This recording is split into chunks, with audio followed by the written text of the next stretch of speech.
everyone, and welcome to another super exciting edition of C4, where I'm once again joined by Stuart Wiggin. How are you today, Stuart? Fine, thanks, Rob. How are you today? I'm also well. I think that's enough time for your name to appear. First story, please. The number 12 and the number 2 have been put together.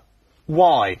12-2 is 122. It is indeed, Stuart Wiggin. You went to Oxford. What's the relevance? That is the phone number for China's emergency traffic police. So if you have a traffic emergency, you phone 122? Correct. Now I know, although I don't drive a car, but I can. What have they been doing recently? Well, 12-2 is also December the 2nd. Done it again, So that's the official day, unofficial day for the Chinese emergency traffic police. Stuart, I can't keep up with you. Is it official or unofficial? Unofficial. Unofficial, okay. Now what have they done to mark this unofficial day? The Huizhou traffic police in Guangdong province Guangdong. made a video. They did. They made a video. Is it popular? Very popular. Over 1 million views on Youku. That is very popular, Stuart Wiggin. Do you know what I'd like to do now? Watch it. Go home. Oh, no, watch it. Okay.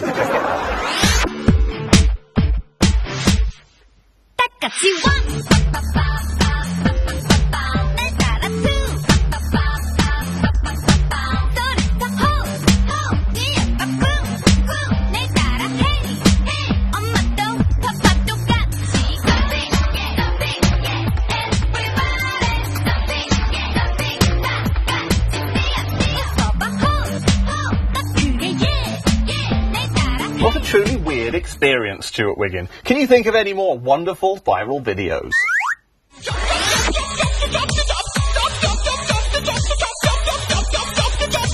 What does the panda say? No. Really? Really? Next story, please. It's not a tumor. What is it?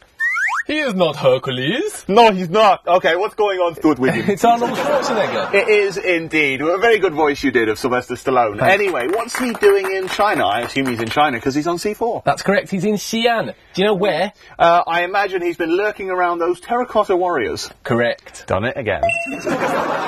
Now, Stuart, I heard that some CRI journalists were there, and Arnold helpfully pointed out which ones were the terracotta warriors for them. Do you want to see? This is his 5th visit to China. 5. And after he finished visiting the terracotta warriors, he left a note. Did he? Do you want to see? Not really, but I will. Thanks for showing me the 8th wonder of the world. I'll be back. That was an original note, wasn't it? It was. If only he'd written something like, stick around. Well, he was actually in Xi'an attending a culture event. After he viewed the terracotta warriors, he went to Shanxi Satellite TV and sat down with Zhang Zhizhong to talk about Chinese culture and television. Did he now? Zhang Zhizhong, do you know anyone who's met him? What a lovely natural photo. He's my friend. Next story, please. Technology. Apps. The future. Tell me about it. The present, in fact. Present. A salary sharing app allows you to view what other people earn. Money. Now, Okay. This is useful because in China, when you apply for a job, the boss usually asks how much money do you want. But they don't care how much money you want because they never give it to you. That's correct. But now at least you can see what people earn. So you can submit your salary to this app. Apparently 4 hosts at CCTV earn 50,000 yuan a month. Because they're not worth it. And 9 editors there earn around about 7,600 yuan a month. A lot of figures there, Stuart Wiggin. Well done for remembering them. Very good job indeed. You could work at CCTV if you wanted. No, you couldn't. But what do you think other people here in China are earning? Well, here's a list of the most common jobs in Beijing. Well, let's kick off with the loud, obnoxious white person who couldn't get a job in his own country. He comes here to Beijing, lords it over everyone else, bringing in 20,000 yuan per month. Now we've got the person who claims to be a fashion designer. He earns around about 50,000 yuan a month and has incredible amounts of guanxi, but no real friends. Next up, we have journalists who aren't really journalists. They usually join radio organisations but take photos instead, and they pull in 15 to 20,000 yuan per month. Well, that's just about everyone, Stuart Wiggin. Shall we move on? Yeah, cover the whole spectrum. Next story, please. Nanjing, subways, what's going on? If you skip paying a ticket 3 times in Nanjing on the subway, you'll get a black mark on your credit record. A black mark, okay, that's not very good. And what happens if you get a black mark on your credit report, Stuart Wiggin? Well, I guess it hinders you when you're applying for a mortgage or a loan or any other kind of things where you need a good credit record. What about a card that involves credit? What would that be called? A credit card. When you apply for a credit card, very good, Stuart Wiggin indeed. Now, they're also thinking of bringing in a few other rules on the Nanjing subway. Any ideas? Are they going to stop you from going on naked? No, I think that's already a rule, unless you're a baby, and then it can all hang out. It's actually eating, Stuart Wiggin. They're thinking about banning eating. Okay, that's already been done in Wuhan, I think. Wuhan, a real trailblazer here in China. Well done, Wuhan. But what did they say in Wuhan? The authorities, they had something to say about the banning of food. Yeah, a spokesperson for the Wuhan Metro, called Wang Tao, had this to say. Wang.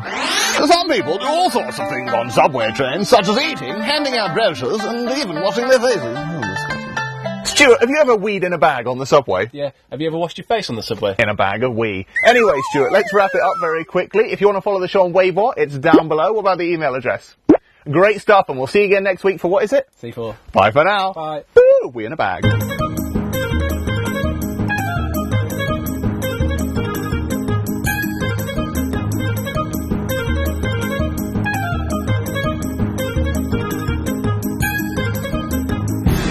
Thanks for showing me the 8 wonders of the world. I'll be back. What is it? Aha.